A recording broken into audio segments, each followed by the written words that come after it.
আছে অনেক জ্ঞানের বই, টুকে টুকে বই, এখন আর সময়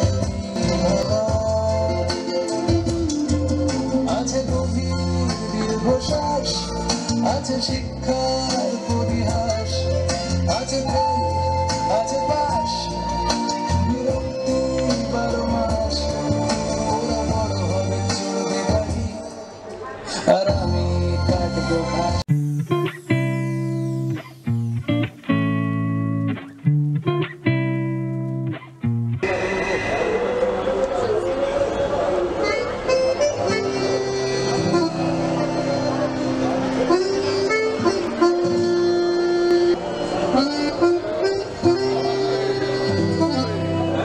আছে ক্লাসরুম, আছে চক, আছে টিচারের বকবক,